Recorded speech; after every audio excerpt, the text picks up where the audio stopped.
إن هو إلا وحي يوحى صدق الله العلي العظيم وصدق رسوله النبي الأمي الكريم إن الله وملائكته يصلون على النبي يا أيها الذين آمنوا صلوا عليه وسلموا تسليما. محبت کے ساتھ درود السلام. الصلاة والسلام عليك يا سيدي يا رسول الله وعلى آلك وأصحابك يا سيدي يا حبيب الله. الصلاة والسلام عليك يا سيدي يا رسول الله وعلى آلك وأصحابك يا سيدي يا حبيب الله. حضرات محترم برادران اسلام، اللہ تعالیٰ کا لاکھ لاکھ شکر ہے جس کے فضل و کرم سے ہم جمعۃ مبارک کی ان پاکیزہ گھڑیوں میں حاضر ہیں. اللہ تعالیٰ میری آپ سب کی حاضری قبول فرمائے، جو سنے سنائے اس پر ہم سب کو عمل کرنے کی توفیق عطا فرمائے. کیونکہ رجب کا ایک دن آج باقی ہے، شعبان کا جو ہے پہلی تاریخ کل ہوگی انشاءاللہ. تو میں نے چونکہ پچھلا جمعہ میں نہیں پڑھا سکا تو میں نے کہا چلو معراج شریف کا کچھ حصہ میں بھی بیان کرنے کی سعادت حاصل کروں، کیونکہ اگلا مہینہ جو ہے یہ شعبان ہے اور حضور علیہ الصلوۃ والسلام نے ارشاد فرمایا شعبان میرا مہینہ ہے اور رمضان اللہ کا مہینہ ہے. اس لیے وہ برکتیں رجب بھی بابرکت مہینہ ہے، پھر شعبان جو ہے اس کی اپنی فضیلت ہے اور رمضان کی اپنی فضیلت ہے. تو انشاءاللہ تعالی وہ اپنے اپنے وقت پر موضوع کے مطابق وہ ہم بیان کریں گے.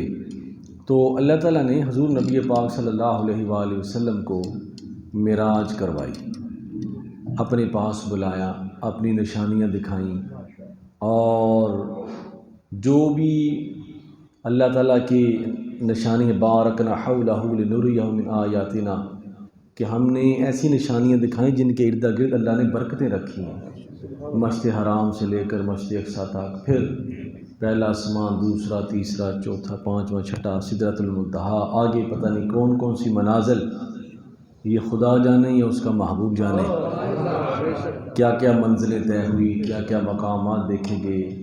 کیونکہ اللہ نے اپنے محبوب کو ہی یہ سارا وزٹ کروانا تھا، ورنہ حضرت موسیٰ علیہ السلام تو دعا کرتے رہے نا کہ یا اللہ میں تجھے دیکھنا چاہتا ہوں، دنیا میں رہتے ہوئے میں تمہیں دیکھنا چاہتا ہوں. تو اللہ پاک نے فرمایا لن ترانی، اے میرے کلیم آپ مجھے ہرگز نہیں دیکھ سکتے.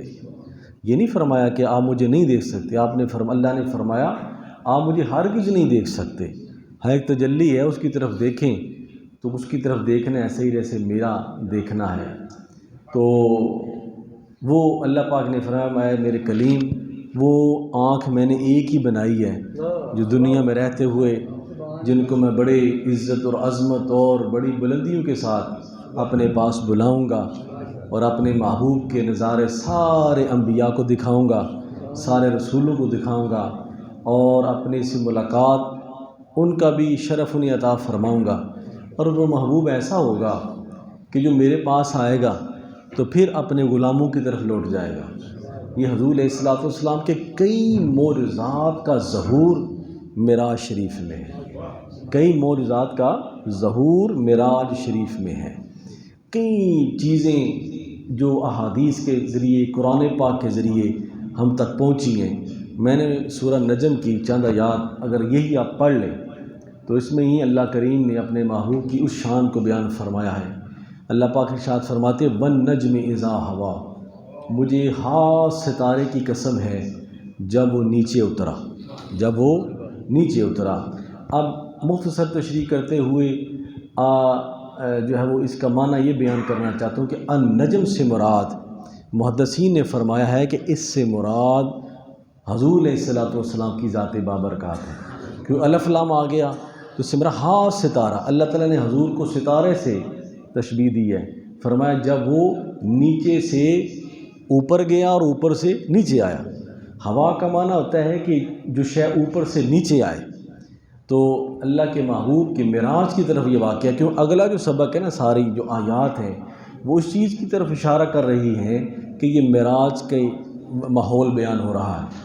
تو اللہ تعالیٰ نے فرمایا قسم ہے اس روشن ستارے کی جو میرے پاس آیا پھر نیچے گرا گیا.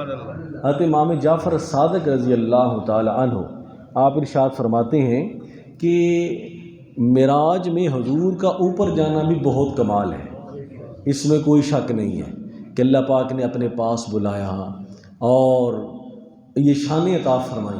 لیکن اہل بیت کے یہ شہزادے فرماتے ہیں کہ میرے نزدیک حضور کا کمال یہ بھی ہے کہ آپ نیچے سے اوپر تشریف لے گئے۔ اب اوپر جا کے کس کا جی چاہتا ہے کہ نیچے آئے؟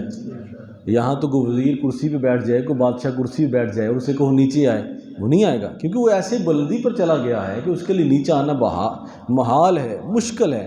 کوئی بھی کسی کو منصب مل جائے، کوئی بھی عہدہ مل جائے تو اس کا نیچے آنے کو جی نہیں چاہتا۔ تو جس کا منصب یہ ہو کہ ساری کائنات ہی ان کے نالین کے نیچے آ گئی ہو۔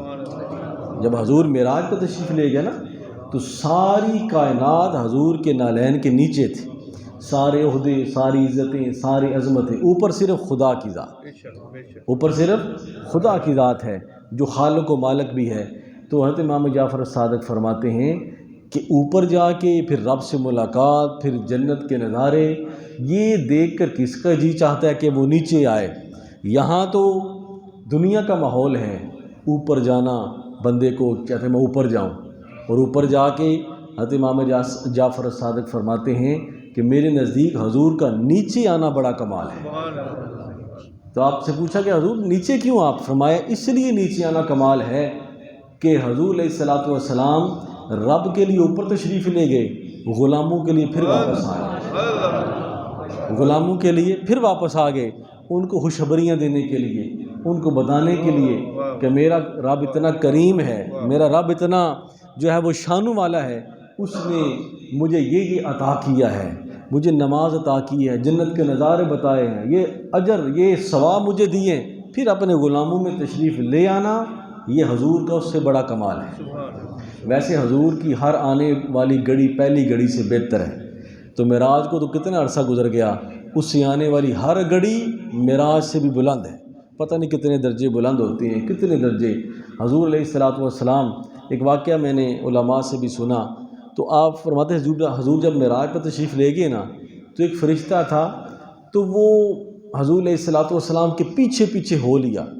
حضور کی سپیڈ اتنی تھی کہ آپ چلے نظروں سے اوجھل، فرشتہ بڑا دوڑا۔ آج پتہ چلا کہ بشر کی سپیڈ نور سے زیادہ ہے۔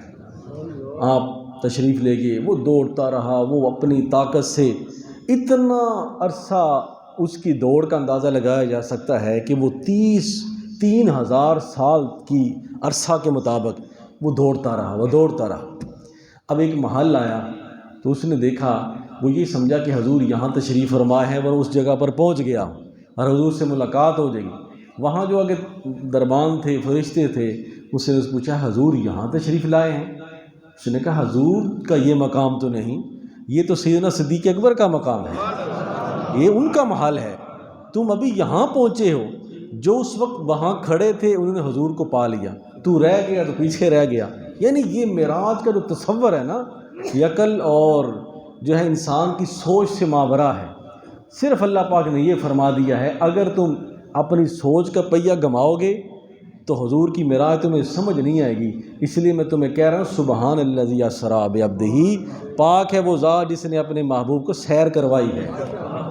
اس کو دیکھنا ہے تم نے، اس کی شان قدرت کیا ہے، ان اللہ علی کل شیء قدیر، اس کے اہتمام کیا ہے۔ اللہ پاک جو ہے یہ آزماتے ہیں، تو ہمارا ایمان ہے کہ یا اللہ تو قادر ہے کہ اپنے محبوب کو اس طرح لے جائے، اس طرح بھیج دے، جس طرح حضرت عیسیٰ علیہ السلام کو بغیر باپ کے پیدا کیا نا تو کئی لوگ بھٹک گئے کہ یہ تو نعوذ باللہ اللہ ہیں یا اللہ کے بیٹے ہیں، لیکن جو ایمان والے تھے ان نے کہا چاہے باپ کے بغیر پیدا ہو، چاہے ماں کے بغیر پیدا ہو، ہم پھر بھی کہتے ہیں تو وحدہ لا شریک ہے۔ تو اللہ تعالیٰ یہ نشانیاں بیان کر کے اپنے بندوں کو آزماتے ہیں کہ کہیں میری توحید سے ہٹ تو نہیں گئے، کہیں میرے ایک ہونے سے پھر تو نہیں گئے۔ تو یہ معراج کا سفر یہ عقل اور سوچ سے ماورا ہے، یہ عشق اور محبت کی ایک داستان ہے جو اللہ تعالیٰ نے اپنے محبوب کو کروائی۔ جب حضور معراج پر تشریف لے گئے، مکان لا مکان کی سرحدیں عبور کر لیں، اور حضور علیہ الصلوۃ والسلام فرماتے ہیں کہ میں ایک جگہ پر پہنچا تو وہاں مجھے لوح اور قلم، اس کی جو قلم چلنے کی آواز ہے، جو تقدیر کا قلم ہے، اس کے چلنے کی آواز آئی۔ پھر آگے چلے گئے تو اللہ تعالیٰ کے انوار و تجلیات جس طرح اس کی شان کے لائق ہیں، جس طرح اس کی قدرت کے لائق ہیں، وہ میرے سامنے آ گئے۔ تو اللہ تعالیٰ کے محبوب سے بے شک بہت سی باتیں ہوئیں، لیکن بطور محبت کے لیے، پیار کے لیے اللہ پاک نے فرمایا بَالنَّجْمِ إِذَا هَوَىٰ، مجھے قسم ہے اس ستارے کی جو اوپر سے نیچے آیا، نیچے سے اوپر گیا۔ مَا ضَلَّ صَاحِبُكُمْ وَمَا غَوَىٰ، یاد رکھو اے میرے محبوب کے غلاموں، تمہارا آقا جب میرے پاس آیا تو ایک ذرا برابر بھی وہ راہ حق سے بٹکے نہیں ہیں۔ یعنی ان کو حضرت موسیٰ علیہ السلام نے تجلی دیکھی تو بے ہوش ہو گئے، موسیٰ علیہ السلام بے ہوش ہو گئے۔ اللہ پاک نے فرمایا میرا محبوب بے ہوش نہیں ہوا، وما گواہ، اور نہ ہی بہکا ہے۔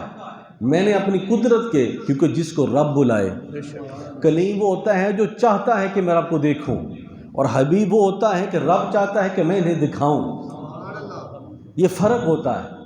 حضور علیہ السلام کے ایک صحابہ آپس میں گفتگو کر رہے تھے، مختلف نبیوں کے عہدے بیان کر رہے تھے، فلاں صفی اللہ ہے، فلاں نبی کلیم اللہ ہے، فلاں نبی خلیل اللہ ہے، ذبی اللہ ہے۔ تو حضور جب پاس سے گزرے نا تو آپ نے فرمایا یاد رکھو تمہارا نبی حبیب اللہ ہے۔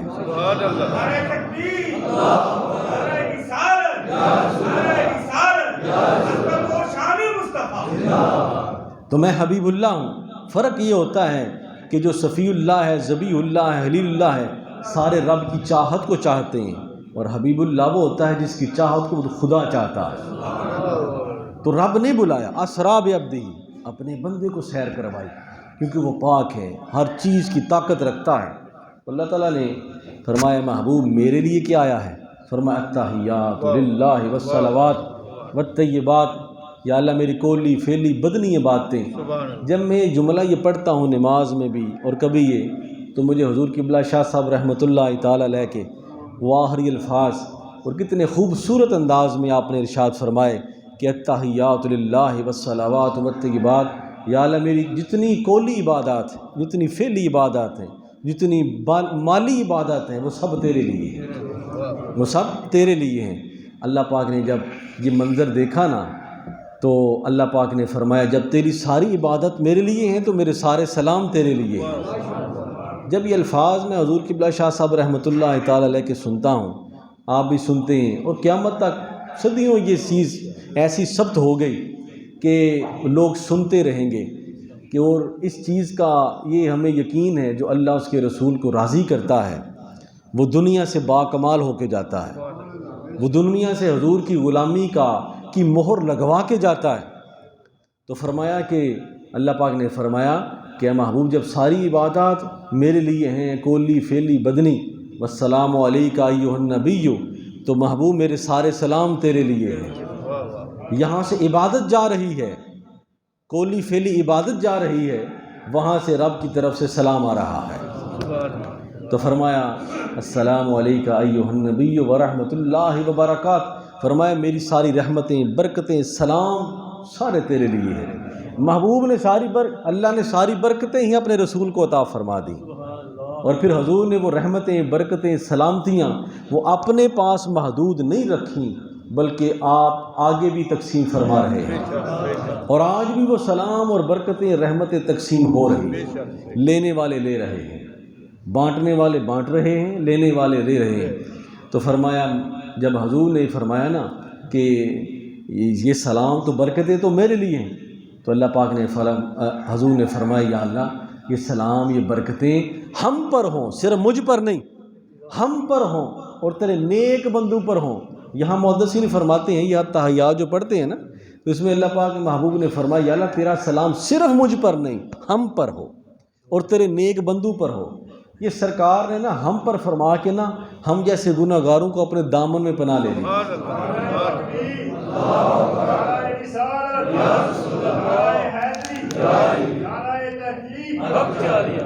تو فرمایا یا اللہ تیرے سلام صرف مجھ پر نہیں، ہم پر ہو، مجھ پر بھی تیرے، اور وعلی عباد اللہ الصالحین، اور تیرے نیک بندوں پر بھی تیرا سلام ہو۔ اپنا جو سلام رب نے محبوب پر بھیجا ہے محبوب نے بانٹنے میں کنجوسی نہیں فرمائی، حضور نے اسی وقت بانٹ دیا۔ فرمایا اے میرے رب تیرا سلام ہم سب پر ہو، تیرے نیک وکار بندوں پر تیرا سلام ہو، برکت بھی ہو، رحمت بھی ہو۔ اس لیے تو حضور نے فرمایا جو مجھ پر سلام بھیجتا ہے یہ اس کی برکت، جو مجھ پر سلام بھیجتا ہے میں اس کے سلام کا جواب دیتا ہوں، اور اس پر اللہ کی 10 رحمتیں برستی ہیں، 10 نیکیاں ملتی ہیں، 10 گناہ معاف ہوتے ہیں۔ وہ محدود نہ رہا۔ حضور کو جو بھی فیض ملا ہے اللہ تعالیٰ کی بارگاہ سے، جو کمال کیا ہے حضور نے آگے تقسیم فرما دیا تاکہ میرے غلام بھی اس سے محروم نہ رہے۔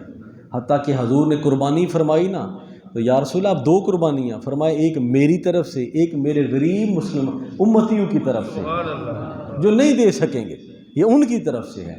تو فرمایا کہ اللہ پاک نے ایک بڑا خوبصورت جملہ ارشاد فرمایا کہ اے میرے محبوب بما اشرفک، اے محبوب آج میں آپ کو کس نام کے ساتھ تعظیم بخشوں، آج کس نام کے ساتھ؟ یہ یاد رکھیں جب خدا بندے کو کوئی عہدہ دیتے ہیں، کوئی عظمت دیتے ہیں تو حضور نے یہ بات سکھا دی۔ فرمایا تمہارے عہدے چھوٹے ہیں، تمہاری ولایتیں چھوٹی ہیں، تمہاری غوثیت چھوٹی ہے، تمہارے سارے مجھ سے بڑھ کر جو مقام اللہ نے دیا کو ہو سکتا ہے؟ کسی نبی رسول کو معراج نہیں ہوئی، کسی نبی کو اللہ پاک نے یہ نہیں فرمایا بما اشرفک، اے موسیٰ اے عیسیٰ میں آپ کو کس نام سے پکاروں؟ اگر عیسیٰ ہیں تو اللہ پاک نے فرمایا عیسیٰ، اگر موسیٰ ہیں تو اللہ پاک نے فرمایا موسیٰ، اگر ابراہیم ہے تو قرآن میں اللہ پاک نے فرمایا ابراہیم۔ تو فرمایا کہ اے محبوب آج میں آپ کو کس نام سے، حدیث پاک میں آتا ہے بما اشرفک، آج میں کس نام سے آپ کو تعظیم بخشوں؟ تو جب آپ عین اس مقام پر تھے، جب ساری کائنات آپ کے قدموں کے نیچے تھی، تو اللہ کے محبوب نے یہ نہیں فرمایا میں تیرا رسول ہوں مجھے رسول کہہ کے پکار، میں تیرا نبی ہوں مجھے نبی کہہ کے پکار، آج مجھے اپنا محبوب کہہ کے پکار، یہ نہیں فرمایا۔ تو حضور نے فرمایا یا اللہ آج مجھے اپنا بندہ کہہ کے پکار، بشرف العبودیہ، یا اللہ مجھے آج اپنا بندہ کہہ کے پکار۔ یہی سب سے بڑا اعزاز ہے کہ رب کہے کہ تو میرا بندہ ہے۔ ہم تو کہتے ہیں کہ وہ ہمارا رب ہے، کبھی ایسا بھی ہو وہ بھی کہے تو میرا بندہ ہے، حالانکہ ہیں سارے اسی کے بندے، لیکن اس کی زبان سے جب آتا ہے کہ تو میرا بندہ ہے تو یہ مقام رضا کا ایک اعلیٰ مقام ہوتا ہے۔ تو فرمایا اے میرے رب آج مجھے اپنا بندہ کہہ کے پکار، اس سے بڑھ کر عاجزی کیا ہو سکتی ہے، اس سے بڑھ کر انکساری کیا ہو سکتی ہے؟ اس لیے حضور نے فرمایا میں تم سب سے زیادہ رب سے ڈرنے والا ہوں، میں تم سب سے زیادہ رب سے عاجزی اور انکساری کرنے والا ہوں۔ فرمایا یا اللہ آج مجھے اپنا بندہ کہہ کے پکار۔ تو جو اللہ کے محبوب نے فرمایا بندہ کہہ کے پکار، تو اللہ پاک نے فرمایا ہم نام بھی یہی لکھ دیتے ہیں معراج کے سفر میں، سبحان الذی اسریٰ بعبدہ، کہ اللہ نے اپنے بندے کو سیر کروائی، بندہ خاص کو سیر کروائی۔ یہ نہیں فرمایا بے رسول ہی بے نبی ہی، حالانکہ آپ رسول بھی ہیں، خاتم النبیین بھی ہیں، یہ فرمایا بعبدہ ہی، اللہ نے اپنے بندے کو سیر کروائی۔ اب یہ ساری جو باتیں ہیں کہ اللہ نے کیا فرمایا، حضور نے کیا کلام فرمایا، کیا کیا راز و نیاز کی باتیں ہوئی، کون کون سے شرف، قرآن پاک نے اس کو یہی کہہ دیا فَأَوْحَىٰ إِلَىٰ عَبْدِهِ مَا أَوْحَىٰ، آپ نے اپنے بندے سے جو بات بھی کی تمہیں اس سے کیا؟ یہ محبوب اور محب کی بات ہے، ہمیں عقل دوڑانے کی، ہمیں اپنا علم دوڑانے کی، ہمیں اپنا جو ہے وہ یہاں فلسفے دوڑانے کی ضرورت نہیں ہے، بلکہ یہاں ہم نے یہی کہنا ہے آمنا و صدقنا، یا اللہ جس نے سیر کروائی وہ جانے، جو گیا ہے وہ جانے، کیونکہ وہ ہر چیز پہ قادر ہے۔ تو فرمایا فَأَوْحَىٰ إِلَىٰ عَبْدِهِ مَا أَوْحَىٰ، کہ رب نے اپنے بندے کو جو وحی بھی، جو گفتگو بھی فرمائی وہ فرمائی، مطلب کہ تمہیں اس سے کیا ہے، تمہیں اس سے کیا لگے، وہ رب اور محبوب کی بات ہے۔ پھر نمازیں فرض ہوئیں، آپ واقعہ وہ سنتے رہتے ہیں، پھر حضور نمازیں لے کر واپس ہوئی، 45 معاف ہو گئیں، 5 رہ گئیں۔ حضرت موسیٰ علیہ السلام بھی زیارت فرما رہے ہیں، 9 بار آپ نے بھی اس ہستی کو دیکھا جو دنیا سے اس لیے گیا ہے کہ رب سے ملاقات ہو جائے، تو فرمایا بار بار دیکھتا رہوں۔ تو فرمایا محبوب یہ 5 بھی معاف کروا لیں، 5 بھی کسی نے پڑھنی، میری امت نے 2 نہیں پڑھی تو آپ نے 5۔ فرمایا مجھے شرم آتی ہے، کیونکہ تقدیر یہی تھی نا، لکھا 50 ہے، تو اللہ پاک نے فرمایا محبوب پڑھیں گے 5 ثواب 50 کا ہوگا۔ اس لیے کوئی بندہ نماز پڑھ کے یہ نہ کہ میں نے 1 پڑھی ہے، کہ میں نے 10 پڑھی، تو فرمایا 50 نمازوں کا ثواب ہوگا۔ حضرت جب 7ویں آسمان پر حضرت ابراہیم علیہ السلام سے ملاقات ہوئی تو حضرت ابراہیم علیہ السلام نے فرمایا کہ اے اللہ کے محبوب میری طرف سے بھی نا اپنی امت کے لیے ایک تحفہ لے جائیں۔ وہ کیا ہے؟ سبحان اللہ و بحمدہ سبحان اللہ العظیم۔ یہ حضرت ابراہیم علیہ السلام نے فرمایا میری طرف سے اپنی امت کو یہ تحفہ دینا، اور اپنی امت سے آپ نے یہ جا کر فرمانا ہے کہ جنت کی مٹی بڑی زرخیز ہے۔ دنیا میں کوئی بیج لگائیں چاہے خالص ہی ہو تو ہو سکتا ہے اگے نہ اگے تو ہو سکتا ہے بارش پڑ جائے، ہیں جی، خراب ہو جائے، آندھی طوفان آ جائے، لیکن اے میرے اللہ کے محبوب، اے اللہ کے نبی، اے رسول، جا کر اپنی امت کو، غلاموں کو یہ بتانا جنت کی مٹی بڑی زرخیز ہے، جو بیج بھی لگائیں گے وہ ایک تناور درخت بن جائے گا۔ اس لیے کثرت سے آپ کی امت یہ پڑھا کرے سبحان اللہ و بحمدہ سبحان اللہ العظیم، اس لیے کہ پڑھا کریں یہ تحفہ ابراہیمی ہے جو سرکار کے ذریعے سے ہم تک پہنچا ہے، پورا پڑھا کریں۔ ویسے تو کہتے ہیں سبحان اللہ کہنا، یہ سبحان اللہ و بحمدہ سبحان اللہ العظیم یہ پڑھیں تو ایک درخت جو ہے وہ اللہ پاک جنت میں لگا دیتے ہیں۔ تو واپس آئے، منزلیں طے ہوئی، جب زمین پر واپس آئے تو آپ نے جب یہ کہا کہ میں راتوں رات گیا، راتوں رات واپس آیا، اور وہاں ایک میں بڑی محبت کی بات میں نے پڑھی، محدثین، کیونکہ تاریخ میں احادیث میں یہ چیز آتی ہے کہ جب آپ تشریف لے گئے نا تو بستر گرم تھا، کنڈی ہل رہی تھی، جب واپس آئے تو یہی منظر تھا، کنڈی ہل رہی تھی اور بستر بھی گرم تھا۔ یہ وہ کمال ہیں، اگر انسان اپنی سوچ سے سوچے گا تو اسے یہ حضور کا مقام ہے، یہ نبوت کا مقام ہے۔ تو فرمایا کہ اس کی وجہ کیا ہے؟ تو محدثین نے فرمایا ہے کہ دیکھیں جب انسان کی جان نکل جاتی ہے نا تو اس کا جسم کا جو حصہ جہاں ہوتا ہے وہیں رہ جاتا ہے۔ زبان اگر بند ہے تو بند رہ جاتی، آنکھیں کھلی ہیں تو کھلی رہیں گی، ہاتھ کھلے ہیں تو بند نہیں ہوں گے۔ جان جو نکل گئی تو حضور کائنات کی جان ہے، حضور کائنات کی جان ہے۔ جب جان نکل گئی تو کائنات کا جو وقت تھا وہی ٹھہر گیا، جو بستر گرم تھا وہ گرم ہی رہا، جو کنڈی ہل رہی تھی وہ ہلتی رہی، جو چیز جہاں تھی۔ اور پھر اللہ تعالیٰ نے پوری رات کا ذکر نہیں فرمایا، لیلا من المسجد الحرام الى المسجد الاقصی، رات کے تھوڑے حصے میں، ساری رات بھی نہیں، تھوڑے حصے میں یہ سارا معاملہ طے ہو گیا۔ تو فرمایا چونکہ حضور جانے کائنات ہے، جب جان نکل گئی تو جو حصہ حرکت کر رہا تھا وہ حرکت کرتا رہا، جو گرم تھا وہ گرم رہا، جو ہل رہا تھا وہ ہلتا رہا۔ تو واپس آئے تو آپ نے جا کر یہ اپنے صحابہ سے عرض کی کہ میں راتوں رات گیا۔ تو حضرت علی کی ہمشیرہ تھی حضرت ام ہانی، وہ فرماتی ہیں یا رسول اللہ آپ انہی کے گھر میں تشریف لائیں۔ فرمایا یا رسول اللہ کہ ہم تو مانتے ہیں لیکن یہ جو کافر ہے یہ نہیں مانیں گے۔ فرمایا میں اگر نہیں مانتے تو نہ مانیں، جو رب نے مجھے عزتیں دی ہیں وہ میں کہنا تو نہیں چھوڑوں گا، یہ تو قرآن بن کے آ گیا ہے۔ اب جب ابو جہل دوسرے لوگوں کو پتہ چلا گا وہ سارے گئے سیدنا صدیق اکبر کے پاس اور کہنے لگے کہ دیکھو صدیق بات یہ ہے، چلو باتیں بڑی ہو گئیں کہ یہ تھا وہ تھا۔ اب ایک عجیب بات ہم نے سنی ہے کہ ایک بندہ یہ ہو سکتا ہے کہ بندہ راتوں رات اتنا سفر کرے، پھر اتنی منزلیں طے کرے، پہلا آسمان دوسرا آسمان، تو باقی بات کی باتیں ہیں۔ یہ مسجد حرام سے لے کر مسجد اقصی تک یہی سفر 3-4 ماہ کا ہے، تو اگر کوئی کہ راتوں رات کو چلا گیا ہے تو کوئی مانے گا؟ سیدنا صدیق وہ جو کشاف رموز نبوت تھے، آپ نے ارشاد فرمایا کوئی اور کہے تو میں نہیں مانتا، میرا رسول کہے تو میں مانتا ہوں۔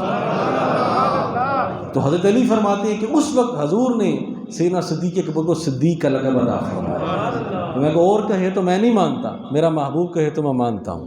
وہ گئے بھی، وہ آ گئے۔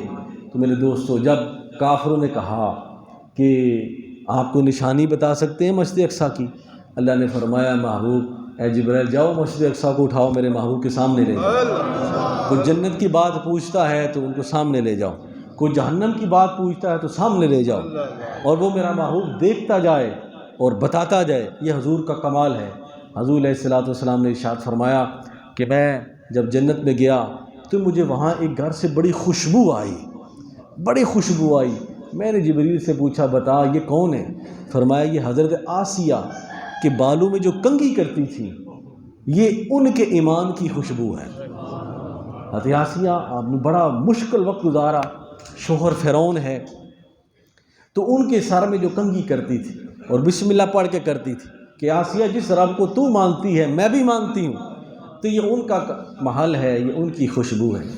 تو فرمایا بلال میں نے تیرا وہاں محل بھی دیکھا، میں نے اے عمر فاروق میں نے تیرا محل دیکھا۔ حضرت عمر فاروق سے فرمایا میں نے تیرا محل دیکھا تو جی چاہا کہ میں اندر چلا جاؤں، لیکن بغیر اجازت کے میں اندر نہیں گیا، میں نے گوارا نہ کیا۔ تو حضرت عمر فاروق نے فرمایا یا رسول اللہ میں اور میرا محل، میری کیا اوقات ہے، یہ تو سب کرم ہے تمہارا، آقا کے بات اب تک بنی ہوئی ہے، یا رسول اللہ یہ سب آپ کا ہی صدقہ ہے، اگر وہاں محل بنا ہے تو یہ آپ کی اتباع اور محبت کی وجہ سے بنا۔ اور حضرت بلال سے فرمایا میں نے جنت میں جب گیا تو تیرے قدموں کے چلنے کی آواز وہاں سنی، غلام زمین پر چل رہا ہے، محبوب جنت پر سن رہے ہیں۔ اے بلال کیا کام کرتے ہو؟ یا رسول اللہ اور تو کوئی بڑا کام نہیں، لیکن جب میں نماز کے لیے جاتا ہوں تو مسجد میں جانے سے پہلے مسجد میں جب پہنچتا ہوں تو وہاں میں 2 رکعت نماز تحیت المسجد کے پڑھتا ہوں۔ فرمایا یہی تیرا عمل پسند ہے کہ چلتا تو یہاں ہے آواز جنت میں جاتی ہے۔ تو یہ وہ احوال ہیں۔ حضور نے فرمایا پھر جنت جہنم کے کچھ باتیں نظارے مجھے دکھائے گئے۔